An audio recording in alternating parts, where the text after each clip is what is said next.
ஒன்று தெசலோனிக்கேயர் முன்னுரை. தெசலோனிக்கே பட்டணம் பழங்காலத்தில் மக்கதோனியா தேசத்தில் பிரசித்தி பெற்ற பட்டணமாக விளங்கிற்று. அப்போஸ்தலர் பவுலுக்கு மக்கதோனியாவில் போய் சுவிசேஷ ஊழியம் செய்யுமாறு விசேஷித்த அழைப்பு உண்டாயிற்று. தேவனுடைய தெய்வீக அழைப்பை ஏற்று அப்போஸ்தலர் பவுல் துரோவாவில் கப்பல் ஏறி சமாத்ராக்கே தீவுக்கும் மறுநாளில் நயாப்போலி பட்டணத்திற்கும் நேராய் ஓடி அங்கே இருந்து மக்கதோனியா தேசத்து நாடுகளில் ஒன்றுக்கு தலையானதும் ரோமர் குடியேறினதுமான பிலிப்பி பட்டணத்திற்கு வந்து அந்த பட்டணத்திலே சில நாள் தங்கியிருந்தார். பிலிப்பி பட்டணத்தில் அப்போஸ்தலர் பவுலின் ஊழியம் மிகவும் ஆசீர்வாதமாக நடைபெற்றது. பிலிப்பி பட்டணத்தில் பவுலுக்கு ஆசீர்வாதத்தோடு சேர்ந்து உபத்திரவமும் உண்டாயிற்று. அந்த பட்டணத்தில் பவுலையும் சீலாவையும் சிறைச்சாலையில் அடைத்தார்கள். தேவன் அவர்களை அற்புதமாய் சிறைச்சாலையில் இருந்து விடுவித்தார்.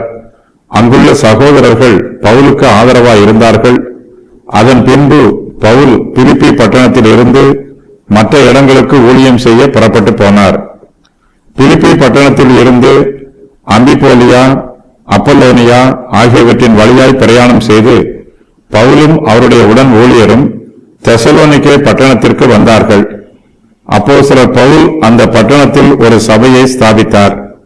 பவுலும் சீலாவும் அங்கு ஊழியம் செய்கையில் அந்த பட்டணத்தார் இவர்களுக்கு விரோதமாக கலகம் செய்தார்கள். அங்குள்ள விசுவாசிகள் பவுலையும் சீலாவையும் பத்திரமாக பாதுகாத்து பெரேயாவுக்கு அனுப்பினார்கள். பவுல் அங்கு தீமோத்தேயுவையும் சீலாவையும் விட்டுவிட்டு அங்கிருந்து அத்தேனே பட்டணத்திற்கு புறப்பட்டு போனார்.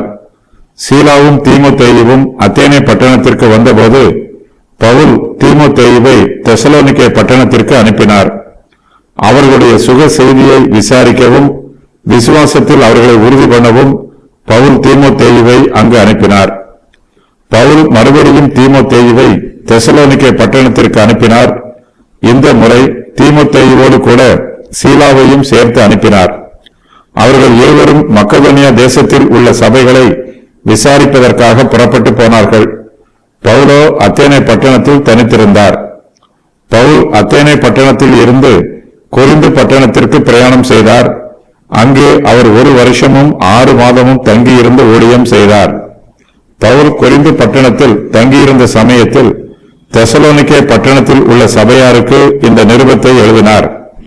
புதிய ஏற்பாட்டில் பவுல் எழுதிய இந்த நிருபம் கொலோசையர் நிருபத்திற்கு பின்பு சேர்க்கப்பட்டிருக்கிறது. ஆனால் கால அட்டவணையை பார்க்கும்போது பவுல் தெசலோனிக்கேயருக்கு எழுதின இந்த நிருபமே அவர் எழுதின முதலாவது நிருபமாய் இருக்கிறது. கிபி 54ஆம் ஆண்டு பவுல் இந்த நிருபத்தை கொரிந்தில் இருந்து எழுதினார். பவுல் எழுதிய 14 நிருபங்களில் இதுவே முதலாவது எழுதப்பட்ட நிருபமாகும்.